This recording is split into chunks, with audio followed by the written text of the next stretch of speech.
Hello students, lesson number 7, class 12, exercise problem number 4.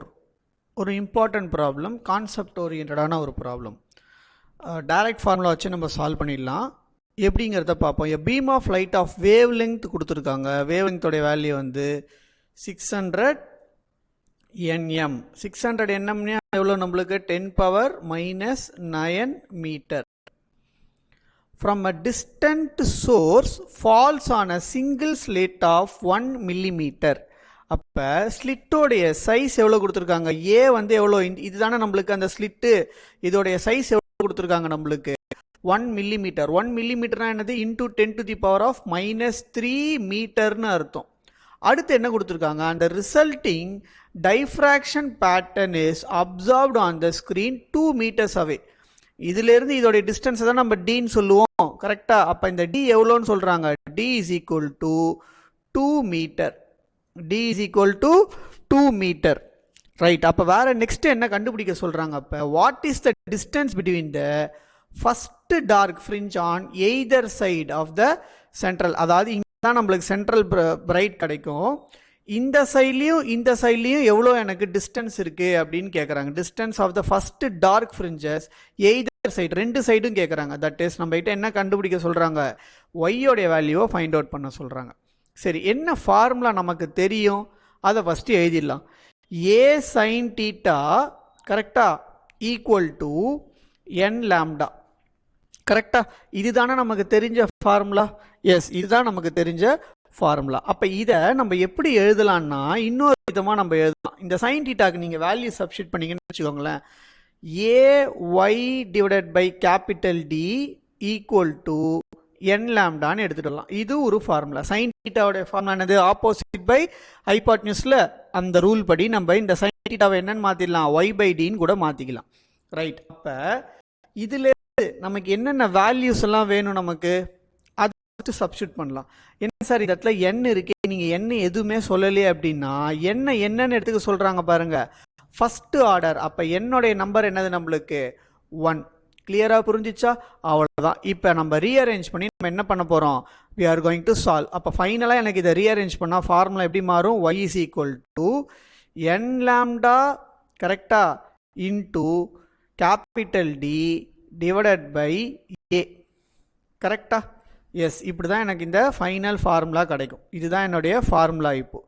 இப்போ இதை வச்சு நான் என்ன பண்ண போகிறேன்? என்னுடைய நோன் வேல்யூஸ் எல்லாத்தையும் சப்ஸ்டிட் பண்ண போகிறேன். ஒய் இஸ் ஈக்குவல் டு கரெக்டா என்னது? ஒய் இஸ் ஈக்குவல் டு என். என்னுடைய நம்பர் என்னது? 1. அடுத்து லாம்டாவோடைய நம்பர் எவ்வளோ கொடுத்துருக்காங்க? 600 நானோமீட்டர். கரெக்டா? 600 into 10 to the power of minus 9 into D. இந்த டிங்கிறது என்னது? 2. அப்ப 2. அப்ப டிவைடட் பை ஏ. ஏவோட வேல்யூ எவ்வளோ? 1 into 10 to the power of minus 3. கரெக்டா? அவ்வளோதான். இப்போ நம்ம என்ன பண்ண போகிறோம்? இதை அப்படியே ஃபர்தராக சால்வ் பண்ணோம்னா we will get the answer very easily. எப்படி போட போகிறோம் பாருங்க. 6 2s are 12. அப்போ இது என்னன்னு சொல்லலாம்? நம்ம 12 00 சொல்லலாமா?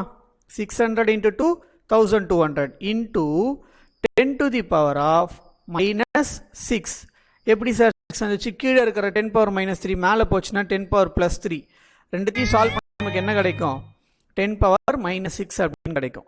முடிச்சுட்டோமா? நம்ம ஆன்சர் எடுத்துட்டு வந்துட்டோமா? இல்ல, ஆன்சரை எடுத்துட்டு வரல. இன்னும் ஷார்ட்டா நம்ம எழுதணும். எப்படி எழுதலாம் இன்னும் ஷார்ட்டா அப்படிங்கிறத பார்ப்போம்.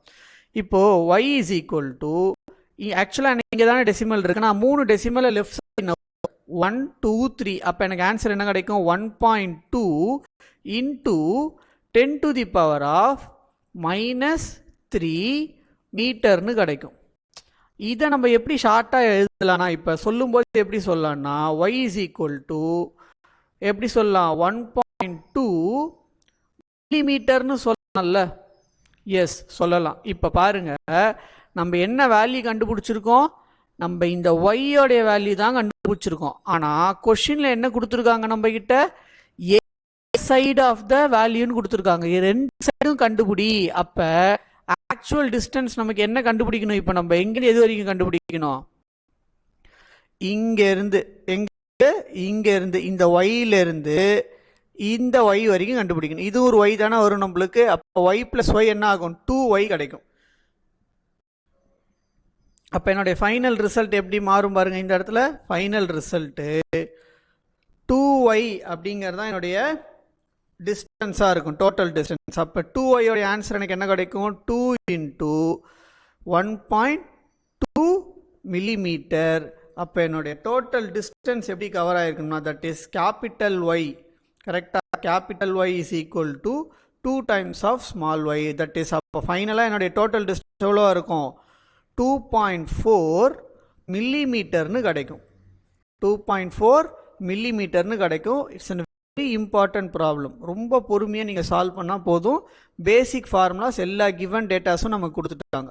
சரியா? ஸோ ஆன்சரை பாருங்கள். நம்மளுக்கு என்ன கொடுத்துருக்காங்க? கிராஸ் செக் பண்ணுறதுக்கு 2.4 கரெக்டாக எடுத்துகிட்டு வந்துட்டோம். சரியா? So practice this problem. Thank you so much.